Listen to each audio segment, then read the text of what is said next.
Alors sans forcément rentrer dans le détail, mais on arrive à dire, bah voilà, soit en ce moment c'est compliqué, soit là en ce moment, ouais, j'ai envie de créer. En fait, on s'exprime en fait. On dit les choses qu'on pense et si vraiment il y a quelque chose qu'on n'a pas envie de faire ou qu'il y en a vraiment une, elle dit c'est non, c'est catégorique, bah ce sera potentiellement remis à plus tard et c'est pas grave. De toute façon, moi ce que je préférais chez Hermès, c'était quand j'ai cassé beaucoup de pièces. Ils étaient pas très contents. Mais ce que j'aimais le mieux, moi, chez Hermès, c'est quand ils me disaient ouais, bah en fait, là, faut que tu recommences ta poignée, mais en fait, le sac il est monté donc tu dois le faire dessus. Et par contre, on est dur hein, sur ça. Hein. Ça veut dire non, mais pour être ça, oui, on est dur. Ça veut dire bah non, ça passera pas. Enfin, tu recommences. Et ça fait vraiment partie de notre métier. Non, ça c'est pas possible. Il faut que ce soit plus équilibré de ce côté. Enfin, au demi-millimètre, en fait, on peut embêter. Hello, c'est François. Bienvenue sur Pourquoi, le podcast où je plonge au cœur des décisions qui façonnent nos vies professionnelles. Laissez-moi vous poser une question. Vous êtes-vous déjà retrouvé face à cet instant où tout peut basculer ? Cette fraction de seconde où un simple choix pourrait non seulement redessiner vos vies professionnelles, mais aussi vous aider à mieux travailler, créer, avancer avec efficacité. Moi, oui. Et c'est exactement ce que je propose d'explorer ici. Dans chaque épisode, avec des invités, entrepreneurs, artistes, penseurs, j'essaye de lever le voile sur les mystères de nos choix. Pourquoi prenons-nous certaines décisions et pas d'autres ? Comment ces décisions influencent-elles notre capacité à gérer le temps et nos priorités ? Et surtout, comment pouvons-nous les utiliser pour booster notre productivité et avancer vers nos objectifs ? Avec mes invités, je décrypte non seulement leur motivation profonde, mais aussi leur stratégie concrète pour faire des choix. Mon objectif ? Vous aider à réfléchir différemment et à trouver vos propres clés pour une meilleure prise de décision. Alors, prêt à plonger avec moi dans cette incroyable aventure ? Vous avez déjà fait un podcast ou pas du tout ? Non, Ah. ça. C'est vrai, oui, avec Mathieu. Empreinte, c'est ça. Oui. J'ai écouté 2-3 fois, parce que ça m'intéresse le domaine, comme je vous le disais, mais j'ai pas entendu le vôtre. J'irai le chercher. En plus, c'est un des plus longs, je crois. Ah oui ? On est bavard. Là, je pense qu'on va tenir à peu près 1 heure. Au bout d'1 heure, je pense que je commencerai à amener, parce que malheureusement, pour une fois, c'est moi qui suis tenu sur un créneau. D'habitude, j'aménage, mais bon. Hop. Eh bien, Emeline, Virginie, merci de me rejoindre sur le podcast Pourquoi et bienvenue. Ravi. Merci beaucoup de nous accueillir.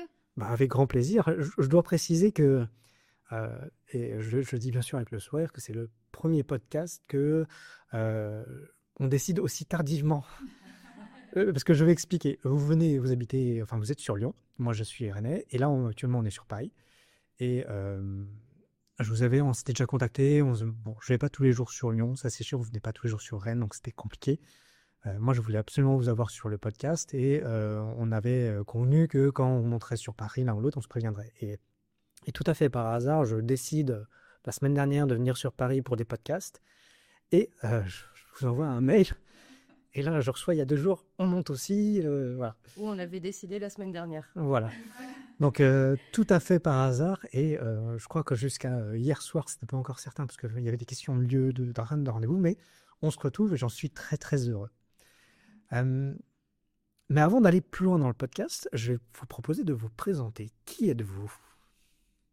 Alors, on est Sage Folie. On est Mine et Virginie. Alors, je vais commencer par me présenter. Donc, je suis Virginie Busser, de mon nom. Je suis donc associée à Emeline.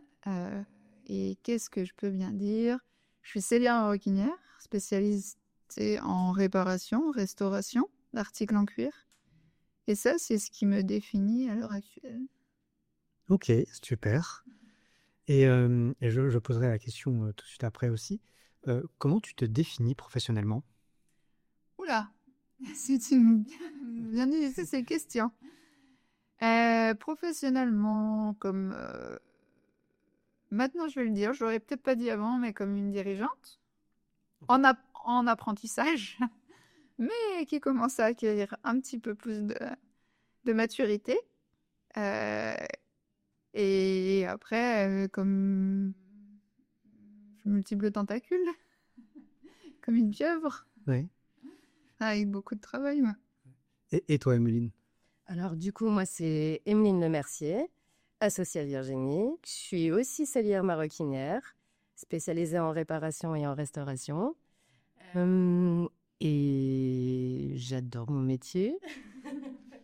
C'est Voilà. une très bonne chose à dire, je trouve. Et si je devais me définir, je pense que je suis dans la même démarche que Virginie. Je sens vraiment une bascule opérée là en ce moment, dans le côté dirigeante. Je me considérais jusqu'à il n'y a pas très longtemps une artisane avec une petite casquette de dirigeante. Et là, vraiment, je sens que les activités se multiplient et je pense que c'est aussi ce qui me motive. C'est de voir le panel de choses auxquelles on peut avoir affaire en étant et à la table en train de travailler et en étant dirigeante d'une société. Avant que je rebondisse sur ça, justement, parce que j'ai une bonne question sur ce point-là, j'ai envie de vous demander quelle est votre dernière décision importante? La dernière décision importante qu'on a eu à prendre, elle était début janvier, suite à une gros pic d'activité en décembre et un énorme en janvier auquel on ne s'attendait pas du tout, plus des travaux d'agrandissement qui sont en cours à l'atelier. On a pris la décision de faire une fermeture temporaire aux nouvelles demandes, aux nouvelles commandes, pour pouvoir se concentrer sur structurer notre activité et agrandir pour travailler dans de bonnes conditions. Et comment on prend une décision à deux, hein, parce que vous êtes toutes les deux associées, comme vous le disiez, comment on prend une telle décision, sachant que votre activité d'artisanat, c'est quand même le cœur, les demandes sont votre cœur, c'est quand même un gros enjeu. Comment vous en venez? Alors, je comprends la charge de travail, vous avez peut-être un calendrier bien rempli, mais comment on arrive... Moi, ce qui me ferait peur, et vous allez me dire, je pense que ça va... vous me direz si vous avez eu cette sensation, c'est de me dire, ah, je me coupe de potentielles demandes et à un moment, il va falloir reprendre. Alors, il y a vraiment la notion aussi de parfois prendre un peu... Enfin, là, pour le coup, c'est ce qui s'est passé. Hein, c'est de se dire, bah, si on continue dans la même direction, donc à travailler à la table, à faire, et puis à vouloir quand même, on voyait qu'il y avait des choses qui ne marchaient pas spécialement, donc améliorer certaines choses, en fait, se dégager du temps, c'était infaisable dans la fenêtre. Donc on s'est dit, quel est le meilleur moyen? Parce que c'est aussi toujours dans l'objectif de respecter les gens pour qui on travaille, respecter les gens avec qui on travaille. Donc c'est de se dire, il y a un moment donné, et ça se fait beaucoup dans la discussion avec Émile, on échange énormément. Et donc il y a un moment donné, en fait, la solution, elle émerge, et puis on la partage, et de se dire, il y a peut-être le moment de prendre un tout petit peu de recul, de se dire, c'est peut-être un pari, parce qu'il y a quand même cette notion-là de, en effet, peut-être qu'on se limite des rentrées d'argent, donc on sait qu'il va y avoir un impact à un moment donné, donc on le conscientiser et après le chiffrer, après le prendre en compte. Mais voilà, de se dire, là, il y a des chantiers à mener, et les chantiers à mener, s'il y a toujours autant de personnes, toujours autant de clients qui arrivent, on va pas donner la bonne information, et donc potentiellement, soit se remettre de la charge de travail en indiquant qu'on est en retard, et ainsi de suite. Donc, il y a un moment donné, c'était vraiment l'idée de se faire cette pause-là. J'avais besoin de sortir, en fait. De prendre du recul, de dire, ok, ça va pas, ça, reprendre les points, en fait, pas mettre la poussière sous le tapis, quoi. C'est un peu ça l'idée. C'est de dire, bon, ok, là, il y a un peu trop de... C'est un réalignement avec nos valeurs aussi. Ok. C'est de se dire, nous, ce qui nous tient à cœur, c'est peu importe ce qu'on annonce, en fait. C'est dire, peu importe qu'on annonce 2, 3, 6 mois de délai, parce qu'on a vraiment du travail, c'est juste de se dire, on est capable de respecter ce qu'on dit. Et quand on respecte pas ce qu'on dit, en fait, on a vraiment l'impression de manquer de respect à la personne pour laquelle on travaille. On aime prendre le temps de respecter leurs objets, voilà. En fait, ça part aussi qu'on a vraiment envie de leur faire plaisir. Donc, d'annoncer sans cesse des retards, des complications, pour nous, émotionnellement, ça devenait trop difficile, hein. Donc, on a préféré prendre le pari de se dire, vaut mieux faire une pause plutôt que de continuer sur quelque chose de bancal et de finalement arriver au même résultat, mais peut-être avec des conséquences plus graves. Donc, c'était vraiment... On a pesé le pour et le contre et on savait qu'on tiendrait... On n'aurait pas l'énergie de continuer dans cette direction-là. On a préféré faire un chantier. Ouais. Mais ce que je trouve très pertinent et très intéressant, c'est votre approche qui est de dire, de juger deux aspects. Effectivement, vous, votre besoin en tant que personne et en tant qu'artisane, mais c'est également le besoin le ressenti des clients, parce qu'effectivement, si vous leur annoncez des retards réguliers, à un moment, il y a une insatisfaction qui va se faire et donc un problème. En fait, on préférait ne pas multiplier les insatisfactions, se dire, OK, on a un gros chantier de 3 mois, il y en a quelques-uns qui vont râler, mais quand on va se remettre dedans, on sera sur quelque chose de stable. Oui, puis vous êtes... Alors, vous me contredisez bien sûr si je me trompe, hein, mais vous n'êtes pas non plus dans un métier d'urgence où quelqu'un qui vient vous voir peut venir vous voir dans un mois après, sauf peut-être des cas un peu particuliers. Alors ça, pour le coup, ça dépend des gens. Ok. Ça dépend des gens. Nous, on prend vraiment beaucoup de temps sur l'accueil client à expliquer ce qu'on va faire, comment on va le faire et pourquoi ça peut mettre du temps. Sur des recolorations, par exemple, voilà, il y a beaucoup de temps d'attente. Donc, on met vraiment beaucoup d'énergie à expliquer ce qu'on va faire. Mais il y en a qui le comprennent plus ou moins et on peut le comprendre. Ou alors, il y a des besoins fonctionnels aussi. Une personne qui n'a que un sac et qui a du mal de s'en passer, à ça aussi, on peut le comprendre. Donc là, c'est notre rôle, en fait, c'est surtout de bien comprendre le besoin de la personne. Et puis après aussi, on n'a aucun mal à dire, bah voilà, nous, on en est là, donc on a 4 mois de délai. Et on peut tout à fait comprendre que ça ne vous convienne pas. Et si ça leur convient pas, bah pour nous, c'est vraiment pas un problème, en fait. Enfin, on comprend. Mais on ne sera pas du genre à se dire vite, vite, vite, mettre la pression pour pouvoir aller plus vite, en fait. Et en fait, on veut pas bâcler notre travail. Oui. Voilà. Oui, ce qui est un point important quand même, parce que... Ok.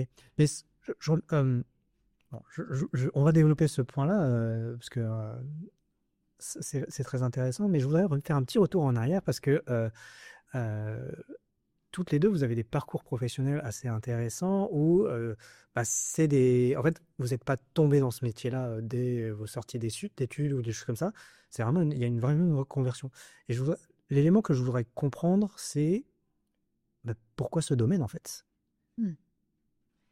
Alors, de mon côté, enfin, c'était le cuir. Enfin, alors, de mon ancien métier, à un moment donné, je suis arrivée à une phase, une transition où bah, je me posais la question de soit en fait, j'avais l'impression d'avoir que deux choix dans mon ancien métier. Au moment où j'y étais, je m'y plaisais encore, mais je me suis dit, si dans 5 ans, je suis encore au même endroit, ça va être compliqué. Donc, je voyais un peu de direction, soit bah, je faisais plus que du management, donc je gérais des gens. J'avais plus de côté d'action sur le terrain, donc j'avais plus de faire, entre guillemets, enfin, et encore. J'avais plus, voilà, de côté spécialité, ou soit justement, je me spécialisais dans mon métier, mais là, c'était purement technique. Et donc, j'ai réfléchi, hein, je me suis fait accompagner par d'autres personnes, à cette réflexion. Et en partant de mon ancien métier, j'avais dit, ça se trouve, dans 6 mois, vous me revoyez. J'ai besoin juste de savoir vers quelle route prendre. En fait, là, je ne sais pas quelle route prendre. Et donc, ce qui fait que à ce moment-là, c'est une bulle un peu qui remontait à un moment donné, un jour où il y avait un atelier justement sur penser autrement. C'était parce que le parcours s'appelait Perspective, et donc il y avait un atelier sur voilà, quoi d'autre, si c'est pas ça, quoi d'autre. Et avant même d'arriver le matin à l'atelier, j'ai une bulle qui est remontée dans mon cerveau en disant tiens, les cuirs, c'est les métiers du cuir, c'est quelque chose qui t'a interpellé. Et moi, je suis cavalière depuis très très longtemps. Donc, je suis cavalière depuis 30 ans.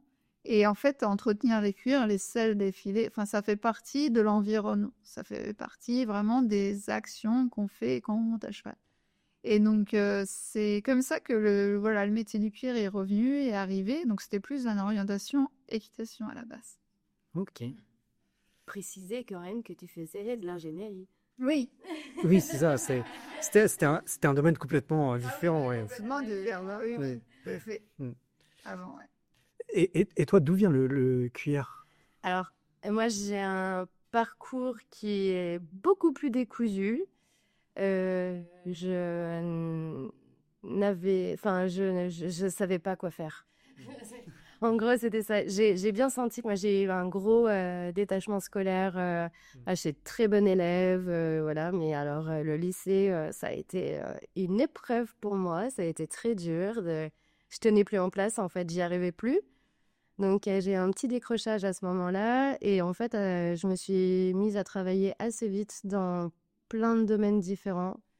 Enfin, vraiment, j'ai fait pas mal de commerce, j'ai fait de la restauration, j'ai travaillé en usine, j'ai contrôlé des turbos de BM, travail de nuit, travail de jour, enfin voilà, travail en coupé. J'ai fait, voilà, j'ai été cuisiniste, vendeuse de luminaires, enfin, j'ai fait énormément de choses différentes. Et dans ces périodes-là, je me disais, non, mais je suis capable de mieux, j'ai envie d'autre chose. Mais en même temps, j'étais contente d'explorer plein de pistes. Donc voilà, et aussi depuis l'âge de 14 ans, je montais des cuisines avec mon père, j'étais souvent sur les chantiers, j'ai toujours eu un côté très touche à tout et très bricoleuse. Donc avec pas grand-chose, je bricolais plein de trucs. Et au moment où je suis arrivée dans la région lyonnaise, euh, je faisais déjà pas mal de couture en autodidacte et je me suis dit non mais là c'est le moment, enfin j'ai envie d'aller dans cette direction-là, mais je savais pas trop comment faire, je connaissais pas la région. Donc à la base, je me suis dit, tiens, tapissière, ça a l'air bien, il y a des marteaux, j'ai du bricolage, ça a l'air cool. C'était trop loin de chez moi, donc j'ai sinon. Et en fait, j'avais contacté le Greta pour valider le CAP couture, parce qu'en gros, j'avais toutes les compétences, mais j'avais pas de diplôme. Et j'ai contacté en disant, j'aimerais m'inscrire au CAP couture. Et je me souviens très très bien, c'était un lundi, et ils m'ont dit, bah, demain, il y a une information collective pour la maison Hermès. Puis j'ai dit, mais c'est qui? Et en fait, je pense qu'ils m'ont pris vraiment pour une folle. Ils ont dit, elle connaît pas, comment ça, elle connaît pas Hermès? Et je sais pas pourquoi. L'instinct m'a dit, enfin, j'ai tout de suite, j'ai appelé mon mari, j'ai dit, il faut absolument que tu poses ta journée et que je puisse y aller. Je sais pas pourquoi je lui ai dit ça, mais voilà, je l'ai senti comme ça. Et en fait, lors de l'information collective, il passe une vidéo métier des savoir-faire qu'ils maîtrisent. Et en fait, j'ai vu tout plein d'outils. Enfin, ils avaient l'air de faire tellement de choses et j'ai eu une révélation en fait. Je me suis dit, ça y est, j'ai trouvé, je crois. Et donc voilà, tous les tests, etc. Et ça a fonctionné, mais ça a vraiment été une révélation. C'est marrant comme vos parcours sont si différents, mais il y a quand même cet élément qui, à la fin de toutes les deux, votre envie qui vous a en plus réuni, parce que sauf erreur de ma part, c'est vous êtes rencontrés chez Hermès. Oui, c'est ça. C'est ça, hein. Donc, c'est un peu des hasards qui vous ont fait enfin, qui vous ont fait rencontrer. Oui, oui, parce que moi, je savais qu'Hermès, il faisait des selles, je savais pas qu'ils faisaient des sacs, hein. Donc, c'était pareil, c'est l'information collective, dire, bah, bon, ouais, j'y connais rien, j'aimerais aller dans le cuir, bon, bah, on va aller voir, même si je veux faire des selles, apparemment, enfin, je savais bon, je connaissais leur l'excellence d'un point de vue équestre. Donc, je me dis, bon, c'est déjà un premier pas vers ce que j'ai envie de faire. Mais alors, je savais absolument pas qu'ils étaient sacs. Moi, je savais même pas qu'ils existaient. C'est ça. Mais c'est vraiment, enfin, ça a été pour moi, c'était Mm. hop, ça y est quoi. J'y vais. Et du coup, apprentissage chez Hermès, si on avance de quelques années, qu'est-ce que vous en retenez, vous, de l'organisation, du savoir-faire de cette maison? Alors pour moi, c'est difficile. On est vraiment dans l'excellence. Il n'y a pas de doute là-dessus. Il n'y a vraiment pas de sujet. Ce qu'on apprend chez eux, c'est si on arrive je vais pas dire le reconvertir, mais l'utiliser même dans d'autres choses par la suite, c'est un réel apprentissage. Pour moi, ça a été, ce qu'on apprend chez eux en un an, c'est considérable. C'est vraiment considérable. Pour moi, c'est 5-6 ans d'expérience. Voilà, c'est en termes de savoir-faire, pour moi, c'est la meilleure formation d'un cuir. C'est comme ça que je le vois. Hmm. Ouais. Sur les bases, ah oui, vraiment, je suis tout à fait d'accord là-dessus. Enfin, c'est vraiment sur les bases de la maroquinerie, c'est...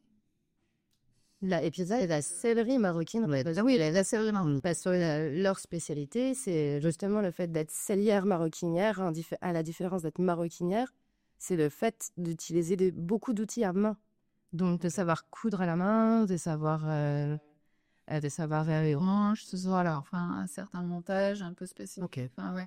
Oui, parce que le terme sellière, alors vous m'excuserez, hein, je ne suis pas non plus connaissant. Maroquinière, je vois à peu près. Mais sellière, c'est vraiment lié à la selle de cheval ou pas du tout? C'est ça, on est d'accord. Hein. En fait, la sellerie, il en existe plusieurs. Et le terme sellier, en fait, vient du point sellier. Et le point sellier, c'est vraiment le fait de savoir coudre à la main à 2 aiguilles avec un fil de lin. Les cuirs, ouais, c'est la coulure, enfin, voilà. Mais pas à la machine, voilà. Et une maroquinière, alors, elle saura coudre à la machine, mais pas forcément coudre à la main. D'accord. Nous, on a eu la chance d'apprendre les deux. Et de travailler, d'apprendre chez Hermès la sellerie et de passer notre CAP maroquinerie en parallèle. Donc, d'avoir une maîtrise des deux techniques. Ouais. Donc un savoir-faire bien plus grand, bien plus large en fait. Bien plus large. Mm. Et qui, pour la réparation, ça, c'est ce qu'elle avait dit énormément. Ouais, parce que c'était un peu la suite de ma question, c'est de dire, c'est vrai qu'on peut avoir... Moi, j'ai une vision un peu trop simpliste, je pense, de vos métiers, et ça doit être une complexité d'une approche de la matière, des éléments assez folle. Alors, faut déjà savoir que le cuir, faut repartir à la base. Le cuir, c'est de la peau, et même sur une vache à l'autre, la peau est différente. On n'a pas la même peau, entre Emeline, moi, vous, toi, on n'a pas la même peau. Donc, déjà, de base, c'est la même composition, mais elle est plus sèche, elle est plus grasse. Hein. Déjà, ça, c'est la base. Après, cette peau, elle est transformée, elle est tannée. Donc, elle devient du cuir à ce moment-là. Et après, elle a différentes transformations en tannerie. Et après, au moment sur une peau, il y a des zones. Il y a des zones qui sont plus extensibles, il y a des zones qui sont plus rigides. Enfin voilà, il y a différentes compositions. C'est ce qui est la différence vraiment avec le tissu.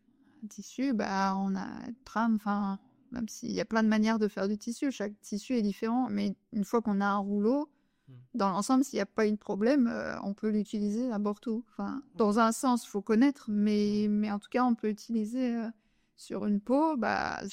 Il faut s'adapter, même sur l'endroit où on va couper pour ce qu'on veut faire. Ça, c'est voilà. Il n'y a que l'expérience qui peut dire... L'apprentissage et oui, l'expérience, parce que je pense que quand on a pris une zone trop extensible et qu'on se rend compte à la fin de notre objet qu'on a 1 centimètre de trop, on comprend pourquoi. Ouais. Ce qui est bien, c'est que les conséquences sont assez immédiates. Parfois, avec la longueur, on ne comprend pas pourquoi notre ceinture, d'un seul coup, il faut resserrer, parce qu'elle n'a pas été complète dans le bon sens. Mais voilà, donc ça, c'est les premières étapes. Donc, c'est de par la matière, on doit s'adapter. Et après, il y a toute la vie de l'objet. Donc, chaque personne entretient ou pas ses objets et le pose par terre. Enfin, il y a vraiment chaque personne vit avec son objet. Donc ça, nous, en fonction de ce qu'on dit, on a des réparations qui ont 1 jour et d'autres qui ont 120 ans. Donc en fait, voire plus même, ouais. Donc en fonction de tout ça, forcément, il faut, même sur un même modèle, on n'aura pas forcément les mêmes difficultés ou les mêmes problématiques parce que l'entretien ou la vie a été différente, ou même l'endroit dans quel pays a été l'objet. Parce qu'on a des pays où c'est très humide et donc les cuirs réagissent pas du tout de la même manière. Et quand vous échangez avec vos clients, vous me disiez passer beaucoup de temps en échange client, c'est tous des éléments que vous retracez, vous reprenez, des choses comme ça, ou que c'est des informations que vous avez besoin d'avoir pour refaire? Sur la vie de l'objet? Oui, sur la vie de l'objet, oui. Ah oui, alors, déjà souvent les premières questions, c'est: «Vous faites quoi sur vos objets?» Parce qu'on leur pose la question, on leur dit: «Est-ce que vous l'entretenez? Avec, si oui, avec quoi?» Enfin voilà, on pose la question. Est-ce que si on voit des choses qui nous interpellent, des frottements un peu, particuliers, on dirait: «Est-ce que vous faites du vélo avec?» Ou alors, sur des zones qui peuvent être un peu tordues et cetera. Enfin, ouais. Ah, vous êtes droitier. Ça soit si ouais, enfin voilà, en fait, Ça va à ce point-là, quoi. on arrive à voir vraiment les contraintes et donc du coup, pour anticiper la future réparation, en fait, c'est quelque chose qu'on va prendre en compte. Parce que quelqu'un qui fait du vélo, par exemple, son sac bouge énormément. Donc il y a des zones de cassure qui sont assez courantes et c'est des zones sur lesquelles on va prêter attention en se disant: «Bah là, il va falloir renforcer plus», de façon à ce que ça se voit pas plutôt par l'intérieur, plutôt des choses comme ça, mais pour que par la suite, en fait, elle puisse le garder le plus longtemps possible. Ok. Donc oui, on retrace beaucoup et surtout quand les personnes nous disent: «Ah moi je fais rien», ce qui arrive souvent. On leur dit: «Non mais vous inquiétez pas, quand vous récupérez votre objet, on vous donnera des conseils». Donc on fait des petits flyers avec des conseils, les bons produits, parce que du coup on a expérimenté énormément de produits et on sait lesquels correspondent à quoi et comment mieux les conseiller. En gros, c'est les, enfin nos grands-parents, ils entretenaient beaucoup leurs affaires parce qu'ils ils en avaient peu, ils voulaient les garder longtemps, donc c'était dans les habitudes. C'est quelque chose qui s'est perdu. Donc nous, entre guillemets, c'est pas presque on rééduque à faites attention en fait, parce que finalement, si vous l'entretenez longtemps, vous allez peut-être le donner à votre petite fille. Ouais. Surtout, et pour avoir regardé un peu vos réalisations à travers vos réseaux sociaux, où vous maniez peut-être pas que, mais beaucoup d'objets de valeur. Alors, valeur financière, mais valeur sentimentale également. Et Donc, alors, pour nous, la valeur financière, elle a autant de valeur que la valeur sentimentale. On adore les histoires des gens. On adore les écouter, dire voilà, enfin, celui-là, c'est ma grand-mère qui me l'a ramené d'un voyage. On aime trop partager avec eux, savoir d'où il vient, enfin, l'histoire de l'objet. Il était à telle personne, je l'ai récupéré là. Ou alors, des fois, on a même, je l'ai récupéré dans la poubelle. Voilà. Mais c'était à un moment précis, c'était à mon voyage. Enfin, en fait, c'est les objets ont des histoires. Et ça, c'est aussi ce qu'on aime. C'est la réparation, c'est ce qu'on aime. Ça permet déjà de préserver un peu ces histoires personnelles, parce que parfois, c'est des objets personnels où on me l'a offert à mes 18 ans et ainsi de suite. Et parfois, voilà, c'est intergénérationnel, parce que quand c'est la mamie qui vient faire réparer, et oui, je vais l'offrir, ça, c'est pour l'offrir à ma petite fille. Enfin, voilà, et dans l'échange, c'est quelque chose, et inversement, parfois, c'est des objets qui sont récupérés après coup dans les placards, en disant: «Ah, mais si, j'ai toujours vu aller». je vais revenir sur un point qui est, parce que aujourd'hui, vous avez votre entreprise, donc vous avez quitté Hermès. Je vais vous demander pourquoi. Mais avant, j'aimerais bien... alors, ça vient de votre site, que j'ai beaucoup aimé. Je pense que vous voyez vers quoi je vais me diriger. Mais... Parce qu'il y a plein de surprises sur mon site qu'une mousse salsao. En fait, c'est un peu l'explication de... j'avais une question, j'ai toujours une question, alors je la pose pas tout le temps, mais j'ai toujours une question, d'où vient le nom? Et là, j'ai trouvé un peu la réponse sur votre site, qui est, et je vais lire ce que vous avez marqué, c'est « Formé dans une grande maison de luxe, sage ». Créer son entreprise en pleine crise sanitaire, folie. S'associer pour entreprendre, sage. Transformer un salon de coiffure en atelier, folie. Conserver la mémoire des objets anciens, sage. Fabriquer des baguettes magiques, folie. J'ai tellement de questions. Mais je vais commencer par la première. Du coup, vous quittez Hermès, pourquoi? Pourquoi vous lancez? Alors, c'est pas tout à fait en gros. Pour faire simple, il y a le parcours de formation, c'est en 2 temps. Il y a les 6 premiers mois qui sont au Greta Givor avec des artisans détachés de la maison. Et il y a la deuxième partie qui est dans les ateliers à Pierre-Bénite. Donc en fait, à chaque fois, c'est des étapes à valider. Oui, c'est ce que nous, on a vécu. C'est ce que nous, on a vécu. Le schéma a peut-être changé. Voilà. Qui est dans un moment particulier au sein de la manufacture de Pierre Bénite. Donc voilà, voilà, un peu compliqué chez eux. Et notre groupe a fait partie d'un des groupes où il y a eu le plus de refus pour intégrer la manufacture. Ok. Pour plein de raisons, hein, parce que je pense qu'ils voulaient aussi stabiliser et il y a des notions de caractère qui sortent un peu en dehors des clous. Et je pense que Virginie et moi, je trouve que c'était peut-être pas tout à fait adapté à l'image qui projetait de leurs employés. C'est des suppositions, on n'en est pas sûr, on n'a jamais réellement eu de réponse. De retour. Donc voilà. Au final, on est sortis de ça, bon, un peu tous. C'était choquant pour beaucoup de monde. Mhm. Et en fait, avec Virginie, on s'était retrouvés une fois comme ça. Alors, on n'était pas très proches, hein. Juste, je tiens à préciser, on n'était pas très proches, on n'était pas très copines hein, dans la formation, mais ils nous avaient mis à travailler en équipe. Et pendant la deuxième partie, et on s'est rendu compte qu'on avait beaucoup de points communs. En fait, c'est ce qu'on disait. C'est que je pense donc on était 16. Sur les 16, si on faisait un peu un classement, je pense que dans les caractères, les gens nous pensaient vraiment les plus opposés. Oui. Enfin, vraiment. Vraiment. Je pense qu'on a surpris beaucoup de monde en s'associant. Ah, Énormément. c'est marrant. C'était pas du tout écrit. Et en fait, on s'est retrouvés chez Virginie une fois pour discuter du après. Comment toi, tu vois pour se servir de ton savoir-faire. Moi, j'avais envie aussi de me dire « Ah non, j'ai pas fait tout ça pour rien. J'ai appris plein de choses. Et en gros, Virginie partait plus pour monter une entreprise dans la sellerie équestre. Moi, je partais pour monter une entreprise dans la sellerie moto. Ok. Rien à voir. Et en fait, on était juste côte à côte pour s'accompagner et monter une entreprise chacune de notre côté. En fait, il y avait vraiment l'idée de se dire, de toute façon, on a envie de créer, voilà, on n'a pas appris tout ça pour rien. Ça serait vraiment du gâchis pour le coup. Et donc, comment s'en servir? Enfin, vraiment, cette démarche de, ok, comment s'en servir? Enfin, comment? Donc, l'idée de l'équitation, comme j'ai dit, c'est, voilà, c'est forcément, hop, on prend un petit virage. Et puis, Emeline, pareil, l'univers Simpleso, c'était vraiment bien.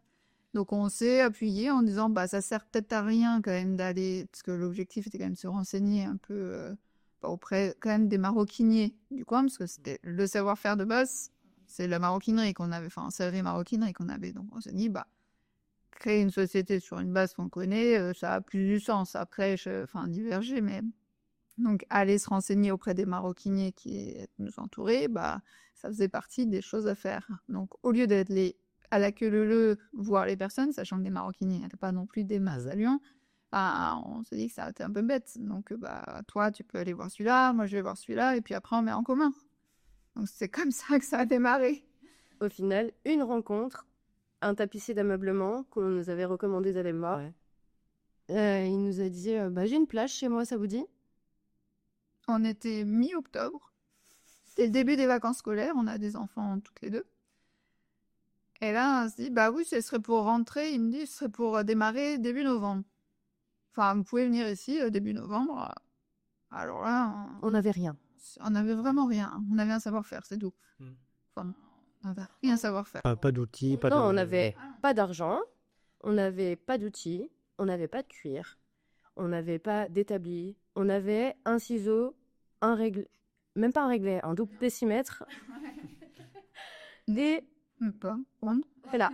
Et c'est tout, on n'avait rien du tout. Donc on est juste parti avec un objectif clair, c'était il faut qu'on paye notre part de loyer.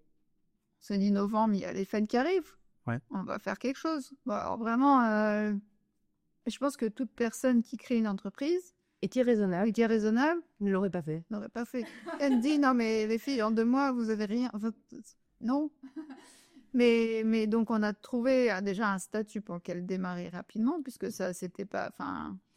On s'est dit on a 2 semaines pour trouver un statut. Il était hors de question d'un point de vue familial, justement structure, ne pas de perdre la protection, puisqu'on était au chômage à ce moment-là. Toutes les deux, ouais. Les deux. Donc, il était hors de question de monter quelque chose qui puisse faire perdre la sécurité à nos familles. Donc, on est parti en portage salarial. Ce Ah qui oui. se fait pas du tout en maroquinerie, normalement, enfin en artisanat, D'accord, ouais. mais que je connaissais de mon ancien métier, parce que oui, ça se fait en ingénierie, en formation, ainsi de suite. Donc, on a cherché une entreprise qui puisse nous porter en tant qu'artisan. On a trouvé, parce que quand on cherche, on trouve toujours.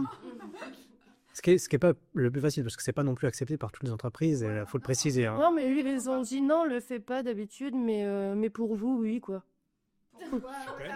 Pourquoi c'est la paix? Mais donc, on a trouvé quelqu'un, et donc ce qui fait qu'on a pu démarrer très rapidement. Enfin, et même, donc normalement, il le faisait pas pour de l'artisanat, il le faisait pas pour 2 personnes, il le faisait pas, enfin voilà, il y avait pas mal de raisons pour lesquelles ce trapu n'est pas se faire.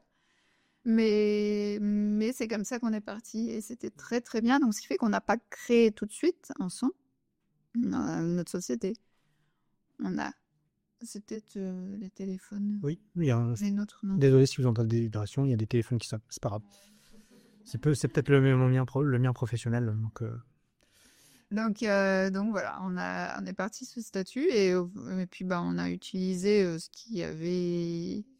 On pouvait utiliser les chutes du tapissier. Alors là, on s'est rendu compte d'un seul coup que sans machine, enfin sans cuivre de qualité exceptionnelle, sans machine, outils, enfin performants d'entreprise de luxe et tout, la qualité de ce qu'on faisait, c'était beaucoup moins bien. Mais bon, enfin, on s'en doutait.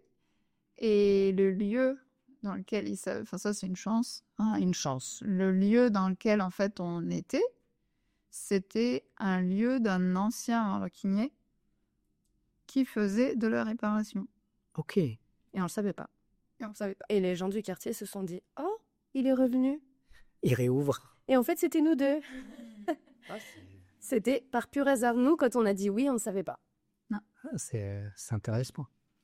Donc, bah, quand les planètes s'alignent, c'est que c'est bien. Donc, il y avait cette notion de réparation, moi, que j'avais, alors, justement, dans la partie équitation, que j'avais déjà un peu réfléchi, parce que bah, c'est quelque chose qui me parlait. Enfin, voilà, de plus réparer, enfin, commencer par réparer, parce que c'est plus facile quand on n'a pas de matériel, pas de matière. Enfin, ça demande moins d'investissement aussi. Et donc ça, c'est une idée que j'avais d'un petit me taraudait déjà. Et puis, il y avait cette opportunité, le fait qu'il y ait des personnes qui connaissent le lieu pour de la réparation. Et puis, bah, Emeline, ça lui parlait aussi. Ah oui, bah, de toute façon, moi, ce que je préférais chez Hermès, c'était quand j'ai cassé beaucoup de pièces. Ils étaient pas très contents. Mais ce que j'aimais mieux, moi, chez Hermès, c'est quand ils me disaient, ouais, bah, en fait, là, faut que tu recommences ta poignée, mais en fait, le sac, il est monté, donc tu dois le faire dessus. Donc, pour moi, c'était, ok, ça va être très compliqué, mais je vais y arriver. Et en fait, je réparais les sacs pour qu'ils soient Enfin, ils devaient être superbes, comme s'ils n'avaient pas été réparés du tout, parce que c'était un petit changement de rien du tout. Et en fait, bah, on devait se travailler dans des postures, trouver des solutions, des astuces pour réussir à réparer son sac pour qu'il soit vraiment vendable comme sac de luxe. Donc, moi, tout de suite, cette partie-là, en gros, chez Hermès, je me projetais dans le SAV. Ouais. Donc, je vais pas dire, c'est pas l'entretien, c'est pas du tout ça. Zut, j'ai perdu la restauration, merci. Ouais. La restauration était votre dada Mais même d'un point de vue personnel, enfin, avec Virginie, on est du genre le moindre meuble, ça peut toujours servir à quelque chose d'une manière détournée. Oui. On se détourne tout ce qu'on trouve. En fait, souvent, c'est la question, c'est ça. Alors là, mon problème, il est que j'aimerais faire ça, ça, ça. Donc, ça veut dire que j'ai besoin d'un objet pointu. Qu'est-ce qu'il y a autour de moi qui peut combiner j'ai besoin que ça soit souple et pointu. J'ai besoin que ça soit... Enfin, voilà, qu'est-ce qui peut, autour de moi, faire ce que j'ai besoin. il y a toujours une solution. On s'arrive toujours. L'un des points que je souhaitais aussi aborder avec vous, c'est un peu...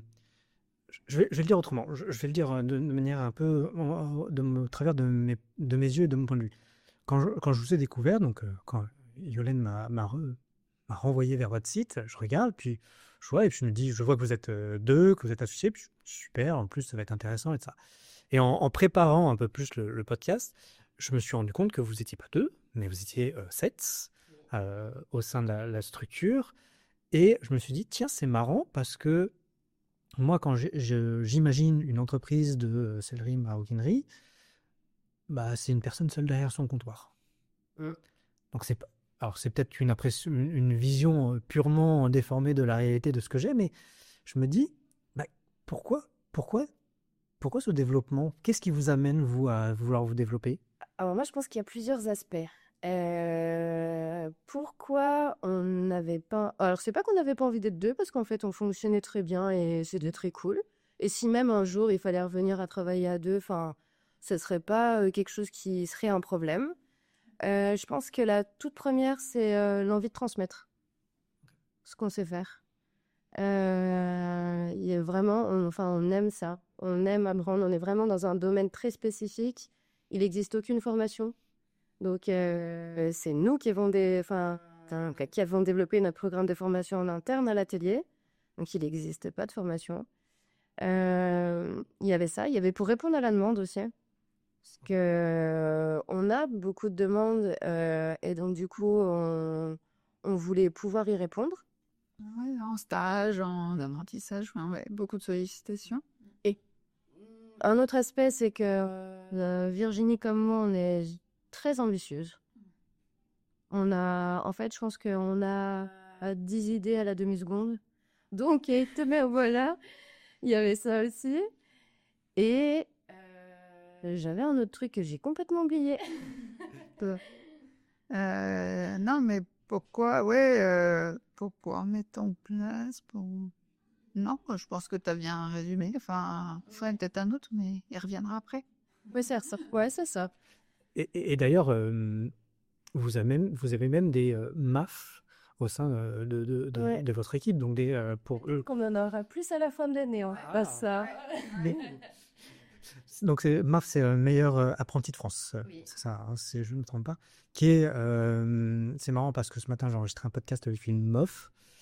Et bien je pense que, alors je connais plutôt bien le concept de MOF dans le sens où, à travers la cuisine, comme vous me l'entendrez dire, mais c'est des examens très durs. Je suppose que MAF doit pas être beaucoup plus simple. C'est pas beaucoup plus simple, mais c'est un niveau d'apprenti. Hmm.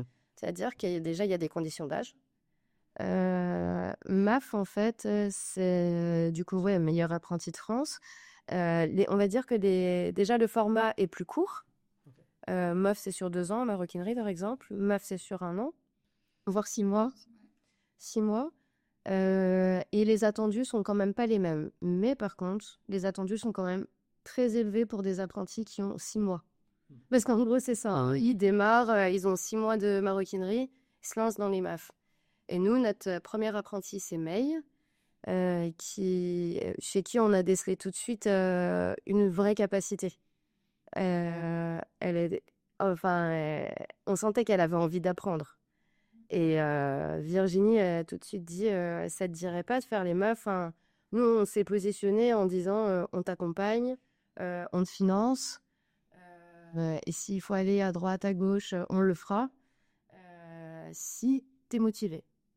Et elle a dit oui tout de suite. Ça, c'est ton projet, mais C'est ton projet, on sera tuteur. Ah, ouais. Et par contre, on est dur hein, sur ça, hein.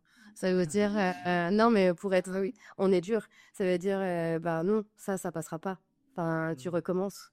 Et ça fait vraiment partie de notre métier. Non, ça, c'est pas possible. Il faut que ce soit plus équilibré de ce côté. Enfin, au demi-millimètre, en fait, on peut embêter. En disant, là, non. On reconnaît un peu alors peut-être ça date d'avant, mais la pâte luxe Je pense. qui est réputée très exigeante. L'œil, c'est ça on appelle l'œil, nous. Mais oui, enfin, quand on accompagne, on n'hésite pas une minute à dire par contre, tu devrais peut-être plus faire comme ça. Là, il y a de fortes chances que ça soit considéré comme un défaut. Enfin, C'est des conseils. Après, conseils. ça c'est pas pris. Oui. Ah, c'est un projet personnel, donc voilà. Mais en tout cas, si les gens se reposent sur nous, oui, on n'hésiterait pas à dire ce qu'on pense. Que ce soit ultra positif ou qu'on considère que ça passera pas. Et donc, voilà. Mais ça, c'est quelque chose qu'on aime bien faire. mais donc oui, il y a May, donc, qui est en effet meilleur apprenti de France sur l'année 2022 dans cette session. Et donc, mais Jeanne, elle est donc meilleure apprenti de France, mais elle a la médaille d'or régionale, parce qu'il y a 3 niveaux en fait pour pour les apprentis, il y a le départemental, le régional et le national. Donc en maroquinerie, c'est la même pièce, qui passe en fonction de l'évaluation du jury, qui passe au fur et à mesure à l'échelon du dessus. Donc Jeanne, donc elle a fait aussi le concours, donc elle a été motivée aussi par ce concours. Elle l'a pas fait avec nous, elle l'a fait dans sa première partie de formation, parce qu'elle a un bac, enfin elle a 2 bacs beaucoup, mais c'est donc son bac professionnel. Et elle est ma au niveau, enfin non, on peut pas utiliser ce terme, je sais jamais. Si on a le droit, c'est départemental. Mais ouais, non, Les régionales, les deux. Régional. Ouais. Ok. Donc il y a un niveau national qui va arriver Alors, potentiellement. Pour Jeanne, elle n'a pas eu le national. non, pas pour je peux, je pense, ouais. Elle a pas eu. Mais non, les prochaines, non, c'est les apprentis qu'on a actuellement à l'atelier. Bah, on en a parlé, enfin, pas. Je sais pas si elle le savait avant, elle connaissait avant Non, ouais, l'atelier, on en a parlé. Ça, en fait, on essaye de regarder les qualités de chacune et de se dire, tiens, est-ce que ça te dit, voilà, enfin, en expliquant tout pareil, c'est ton projet, c'est à toi de venir nous chercher si tu as besoin. Par contre, on est là. Et ça, c'est quelque chose vraiment, moi, je trouve ça chouette. Et puis, nous, c'est ce qu'on dit, un jour, on sera meuf, donc... Faut, voilà. Que vous le souhaitez. les objectifs, ce sera pas tout de suite, mais un jour, on y sera aussi. Ouais, j'ai hâte de voir ça, moi. On dit qu'on a des projets à la minute, enfin, un jour, il y aura bien meuf réparation, restauration, maroquinerie. Bah, je pense qu'il faut. J'en viens un peu sur la dernière partie de ce podcast, qui est la prise de décision en tant que un peu plus business, je mets des guillemets avec les mains. Moi, ce qui m'intéresse, c'est de comprendre un peu comment vous êtes 2 associés, vous avez une structure qui comporte 7 personnes, donc 5 avec vous. Oui. Voilà. Comment vous avez plein d'idées, comment vous décidez derrière ce que vous mettez en application, ce que vous rejetez, ce que vous mettez à plus tard? On arrive de mieux en mieux à prioriser. Ça, c'est une excellente nouvelle. J'allais dire, on rejette pas grand-chose. J'ai pu, la première année, c'était vraiment une année de test. On a tout fait. On a fait des objets, on a fait de la réparation, on a fait des commandes sur mesure, des ateliers, créatifs, on faisait tout plein de choses. Et en fait, on s'est aussi rendu compte avec Virginie qu'on avait vraiment envie d'appuyer sur la réparation-restauration. Donc ça a fait partie des décisions, en fait, plutôt entre nous deux en disant, là, la question qu'on se posait toutes les deux, c'était où est-ce que tu as envie d'aller? Et en fait, on laisse chacune dire ce qu'elle veut. Enfin, ce que Virginie ressent ou ce que moi je ressens, c'est pas forcément la même chose. Mais par contre, en communiquant beaucoup, on se rend très vite compte qu'on est très souvent alignés dans la direction à prendre. Donc en fait, on parle beaucoup des associations parfois comme des choses complexes, compliquées, c'est difficile d'être à 2 parce qu'il faut être d'accord, ou alors la gestion de conflit, c'est difficile. Enfin, moi, j'ai jamais trop eu ce sentiment-là, en fait. Enfin, on n'est parfois pas d'accord, mais on arrive toujours à échelonner les envies de l'une et de l'autre. Et à comprendre aussi, il y a la notion enfin, lorsqu'on n'est pas d'accord, c'est souvent de se dire pourquoi. Enfin, c'est vrai pour le coup, ça c'est de nos caractères, mais dire tiens, pourquoi, et aller creuser un peu, de dire pourquoi moi là-dessus je suis pas d'accord, enfin, et où qu'est-ce qui me dérange profondément, parfois c'est juste profondément intrinsèque, voilà, ou qu'est-ce qui me dérange dans la manière de l'appliquer. Parce que parfois, c'est aussi ça, c'est pas l'idée qui est pas bonne, mais c'est plus la manière de le faire. Et donc après, ça nous arrive assez régulièrement de revenir en j'ai réfléchi à ce que tu as dit et je pense que... on trouve d'autres liens, en fait. Enfin, nous, alors, on en rigole, on dit, on est hyper puissante dans la co-construction. Parce qu'en fait, on n'a pas du tout le même chemin de pensée. Mais pas du tout. Virginie va prendre d'un bout, je vais vraiment prendre le bout opposé. Ok. On ne sait pas pourquoi, c'est nos caractères. Et à chaque fois, le résultat, en fait, est très souvent le même. Donc, on veut vraiment aller dans la même chose. Donc, quand on discute, les gens ne comprennent pas. Enfin, quand on discute toutes les deux, si on est un peu en mode créatif, ça va vite, vite, vite. Tout le monde, oui, mais toi, tu peux faire ça. Et moi, oui, moi. On dirait des enchères. Voilà. Et donc, du coup, finalement, pour nous, les prises de décision, enfin, je les trouve faciles. Oui. Mais ce que j'entends, en fait, c'est qu'il y a une très bonne communication entre vous. En fait, vous échangez très rapidement, vous réfléchissez à ce que l'autre souhaite, vous revenez dessus, faut parler, donc Oui. de gros échanges. Oui, en et fait. même si on est dans un domaine professionnel, toutes les deux, on est associés, on néglige pas la partie émotionnelle et personnelle. Parce que mine de rien, on sait tous que ça a un impact et qu'on a tous des hauts et des bas. Et en fait, alors sans forcément rentrer dans le détail, mais on arrive à dire, bah voilà, soit en ce moment c'est compliqué, soit là en ce moment, ouais, j'ai envie de créer. En fait, on s'exprime en fait. On dit les choses qu'on pense, et si vraiment il y a quelque chose qu'on n'a pas envie de faire ou qu'il y en a vraiment une, elle dit c'est non, c'est catégorique, bah ce sera potentiellement remis à plus tard et c'est pas grave. Ok. Voilà. Donc ouais, les décisions, il y a des décisions difficiles, Mais il y a de la confiance aussi au fur et à mesure qui s'est vraiment installée dans cette simplicité. Il n'y a pas de il y a aucun jugement en fait. Enfin, on est tous différents et on sait que parce qu'on a des valeurs qui sont quand même, et qu'on a appris à connaître, qui sont relativement proches, fondamentales, qui sont proches ou même qui sont très très. Donc ça joue aussi énormément. Ça joue aussi énormément. Donc dans la facilité de prise de décision. Et outre vos échanges à toutes les deux, est-ce que vous avez des personnes qui vous accompagnent d'un point de vue un peu business On a eu. Vous avez eu? Ok. Ouais. On a fait une année de mentorat.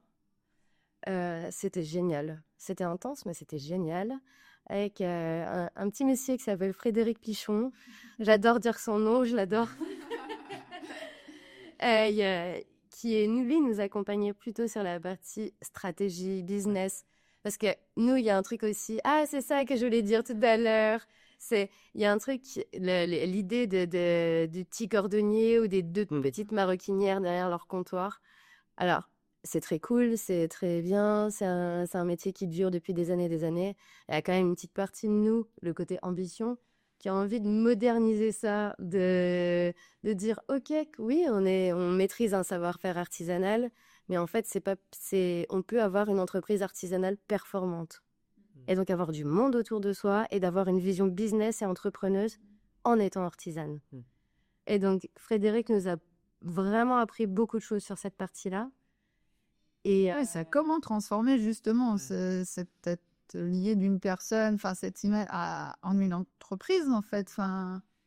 Et puis utiliser les nouvelles technologies qui s'offrent à nous, mais c'est pas parce qu'on utilise des nouvelles technologies qu'on perd notre savoir-faire. En fait, c'est deux choses complémentaires. Et il y a aussi la Chambre des métiers, l'artisanat, qui a été un vrai soutien pour nous, mais un soutien sur une multitude de choses. De formation photo, formation Google, Formation TikTok peut-être? Aux réseaux sociaux? Moi, j'aime beaucoup. En ce moment, on n'est pas très performante de ce côté-là. En fait, c'est pas très grave, mais tout un panel de choses et surtout beaucoup de soutien, même moral, en fait. J'ai quand même envie de citer Didier Latapi, qui est le vice-président de la Chambre des métiers du Rhône et qui est un vrai soutien pour nous. Oui.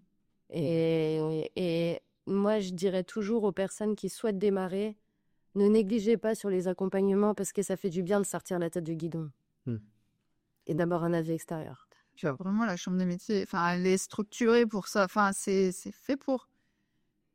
Après, on le tacle un peu tous. Tout le temps, c'est le développement, pour des idées, comme on a nos idées de développement d'une entreprise artisanale, c'est pas très commun. Apparemment, on n'est pas très nombreux. Pas grave, on a dit qu'un jour on ferait des interventions à la Chambre des métiers. Parfait. Je blaguais sur les réseaux TikTok parce que j'ai vu que vous étiez sur TikTok et moi je trouve que c'est vachement intéressant d'être présent là-dessus, quoi. Donc voilà. On dit plus depuis un an, mais on va revenir, promis. Dernière question. Tu l'as un peu déjà fait, donc tu l'as un peu anticipé, mais si vous deviez donner un conseil soit sur la prise de décision, soit sur l'entrepreneuriat, je vais élargir volontairement, à toute personne qui veut se lancer, que ce soit dans vos corps de métier ou pas, quel serait votre conseil? Alors, faut être entouré, accompagné. Enfin, c'est pas rester seul. Alors, c'est un conseil qui revient assez régulièrement hein, dans l'entreprise, dans l'entrepreneuriat plus. Euh, c'est important. Mais il y a un moment donné, c'est comme quand on élève des gosses, hein, enfin des enfants. Au bout tout le monde va donner son avis, mais il y a un moment donné, en fait, faut prendre confiance et dire Le faire. prendre tes décisions. C'est toi qui choisis. Tu n'auras pas les meilleures décisions. Tu vas peut-être faire un truc un jour où tu te diras peut-être du pain du sucre à 23h. Mais voilà, c'est complètement bête. Mais c'est un peu l'idée. C'est de dire, il y a peut-être une décision un jour qui sera peut-être pas parfaitement exacte, mais c'est de se rendre compte que la décision n'était pas bonne. Et puis, c'est pas grave, en fait. On se trompe et puis on change. Mais il faut s'en rendre compte quand même. Ouais. Enfin, voilà, c'est vraiment se rendre compte de dire, j'ai pas pris la bonne décision. Moi, ce qui m'intéresse, c'est pareil, les mêmes capacités. C'est en fait, moi, je pense que Virginie elle a moins peur de l'échec que moi. Moi, je suis quelqu'un. L'échec, je le vis pas très bien. Je vis beaucoup mieux. Et en fait, je me dis, si t'as pas peur de l'échec et si t'as pas peur d'expérimenter, et que même si t'as des échecs, t'es capable de te dire pourquoi je l'ai eu, en fait, il y aura forcément quelque chose de positif. Tout sert un jour. Enfin, c'est ce que je disais quand je parlais de mon parcours un petit peu en disant, voilà, j'ai posé des cuisines, j'ai fait ci, j'ai fait ça. Mine de rien, en fait, quand il a fallu aménager l'atelier, ça a été facile parce que je savais poser des cuisines. Et en fait, c'est des chemins que j'imaginais même pas. Et donc, tout parcours, en fait, sert. Et l'échec, c'est la même chose, en fait. Faut juste être capable de se dire, pourquoi j'ai échoué? Qu'est-ce que j'aurais fait différemment? Et dans tous les cas, si mon objectif, il est là, j'y arriverai. Et justement, j'ai échoué, mais qu'est-ce que, en fait, je referais exactement pas? Parce que parfois, c'est ça, hein, c'est de l'échec, on a appris des choses. Mais en fait, si jamais on est dans la situation dans laquelle on était, est-ce qu'on ferait exactement la même chose, on reprendrait exactement la même décision, oui ou non? Parfois, la réponse, elle est oui. Et en fait, oui, on a appris tellement de choses en se trompant, qu'en fait, potentiellement, on ferait la même enfin, voilà. Parce que les chemins, il n'y en avait pas beaucoup d'autres au final à ce moment-là. Oui, super. Et je vous propose de conclure le podcast sur ces 2 conseils, 2 très bons conseils, très complémentaires. Donc, merci beaucoup. Ça fait un plaisir de vous rencontrer. En tout cas, merci. Et je vous remercie. Dernière question. Si on veut vous joindre, vous trouver, vous suivre, où est-ce qu'on peut vous contacter ou vous trouver? Alors, en ce moment, nulle part. Non. On a un site internet qui s'appelle Sage Folie. On a un Insta qui s'appelle Sage Folie. Tout s'appelle Sage Folie. Et puis une boutique à Lyon, oui. Mais un atelier qui ouvre sur rue. Sur rendez-vous. Sur rendez-vous. Faut pas hésiter à voir sur le site parce que en général, il est mis à jour et régulièrement. On aime toujours recevoir des gens à l'atelier. Enfin, c'est toujours un plaisir de dire voilà, nous c'est notre histoire. Si d'un moyen ou un autre ça peut vous servir, tant mieux. Parfait. Et merci beaucoup. Avec plaisir. Et puis je vous souhaite bonne continuation, puis à très vite. À très vite. Waouh, un épisode bien riche, comme d'habitude. Tellement riche que je vous propose de faire un petit débrief pour retirer les quelques éléments que moi j'ai retenus et surtout, n'hésitez pas à me dire ce que vous en pensez. Allez, le petit débrief. De ce que je vais retenir de cet échange avec Virginie et Méline, c'est 2 choses. Premièrement, c'est un peu leur parcours et notamment l'impact qu'a eu ce passage dans les maisons de luxe, cette formation pour maisons de luxe qui est Hermès, et l'approche qu'elles ont du coup développée elles dans leur pratique de tous les jours. On voit vraiment comment, d'un point de vue